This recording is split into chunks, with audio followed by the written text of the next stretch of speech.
नमस्कार, मी Bhimrao Kadale Patil, BKP news मध्ये आपलं सर्वांचं स्वागत। आज नवीन दिवस, नवीन विषय, आज नवीन दिवसाची नवीन अशी चर्चा।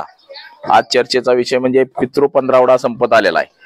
पितृ पंधरवड्यानंतर इंदापूर तालुक्याच्या राजकारणामध्ये मोठी खळबळ उडेल अशी परिस्थिती आहे। म्हणजे हर्षवर्धन पाटील पितृ पंधरवड्यानंतर मोठा निर्णय घेण्याच्या तयारीत, याच विषयावरती आज आपली चर्चा। तर आपण पाठीमागच्या काळामध्ये पाहिलं आहे की हर्षवर्धन पाटील हे तुतारीमध्ये प्रवेश करणार आहे, अशा अनेक बातम्या आल्या, अनेक चर्चा झाली, बरेच त्याचा गाजावाजा झाला, परंतु अद्याप तरी हर्षवर्धन पाटील यांनी तुतारीमध्ये प्रवेश केला नाही।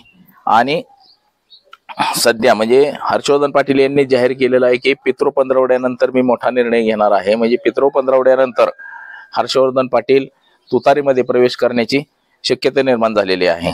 त्याचं कारण ही तसंच आहे, इंदापूर विधानसभेची जागा ही अजित पवार गटाकडे आहे। विद्यमान आमदार दत्ता भरणे यांना उमेदवारी मिळालेली आहे। हर्षवर्धन पाटील यांना पर्याय म्हणजे अपक्ष निवडणूक लढवणे किंवा तुतारीमध्ये प्रवेश करणे, परंतु अपक्ष निवडणूक लढवण्यापेक्षा तुतारीमध्ये प्रवेश करून तुतारी चिन्हावरती निवडणूक लढवणे हे सगळ्यात सोपं मानलं जातं। परंतु त्यालाही इंदापुरातले जे काही निष्ठावंत राष्ट्रवादी काँग्रेसचे जे काही जुने जाणते कार्यकर्ते यांनी विरोध केलेला आहे, परंतु हा विरोध कितपत टिकतो हे देखील आपल्याला येणाऱ्या काळामध्ये कळणार आहे। पण हर्षवर्धन पाटील यांचं राजकीय बलाबल पाहता जर तुतारीमध्ये प्रवेश केला तर मात्र तुतारीची उमेदवारी ही त्यांना मिळते का, लोकसभेनंतर प्रवेश केलेले प्रवीण मान यांना मिळते का, लोकसभेचं पवार गटाचं काम केलेलं आप्पासाहेब जगदाळे यांना मिळते, हे देखील अद्याप काही स्पष्ट झालेलं नाही।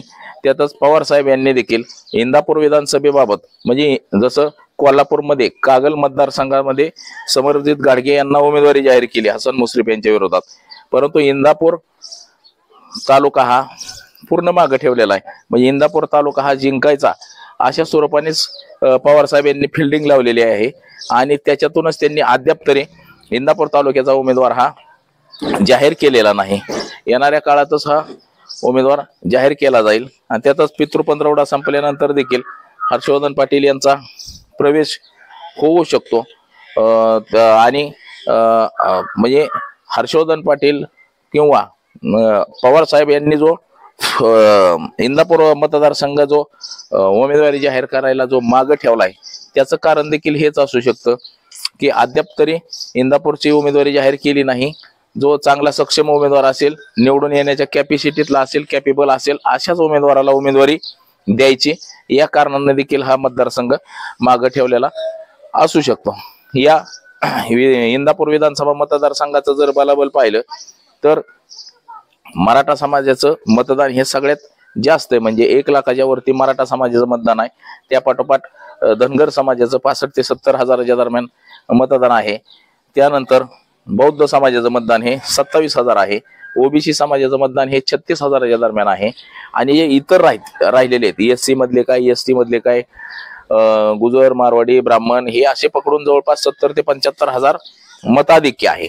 आणि म्हणजे इंदापूर तालुक्याचं राजकारण जे चालतं तर ह्या इतर मतदानावरतीच चालतं। म्हणजे 2 समाजाची मतं डिवायडेशन होतात, बऱ्यापैकी पडतात, आणि इतर समाजाची मतं ज्याला जास्त मिळतील तो उमेदवार निवडून येतो। परंतु या निवडणुकीत देखील हेच चित्र आपल्याला दिसणार आहे।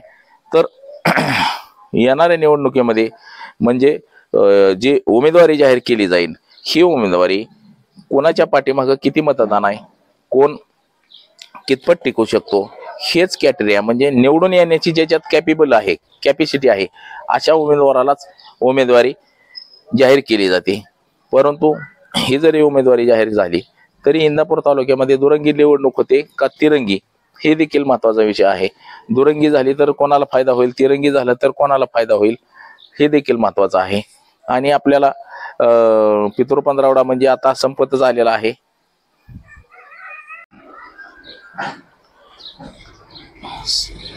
संपल्यानंतर कार्यकर्त्यांच्या आग्रह खातर म्हणजे इंदापूर तालुक्यातले जे कार्यकर्ते आहेत हे तमाम कार्यकर्त्यांच्या आग्रह खातर मी म्हणजे हर्षवर्धन पाटील हे तुतारीमध्ये प्रवेश करण्यासाठी इच्छुक आहेत असंच म्हणावं लागेल, कारण की त्यांनी तसं जाहीरही केलेलं आहे।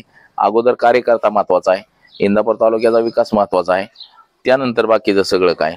म्हणजे इंदापूर तालुक्यातले तमाम कार्यकर्ते हे हर्षवर्धन पाटील यांनी तुतारीमध्ये प्रवेश करावा असं आग्रह करत आहेत, असं हर्षवर्धन पाटील यांनी बोलून दाखवलेलं आहे.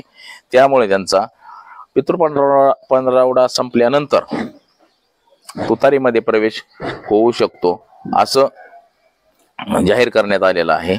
आणि येणाऱ्या काळातच आपल्याला पाहायला मिळेल की हर्षवर्धन पाटील हे तुतारी हाती घेऊन निवडणूक लढवतात की पुन्हा विमान हाती घेऊन निवडणूक लढवतात, हे तर आपल्याला येणाऱ्या काळातच बघायला मिळेल.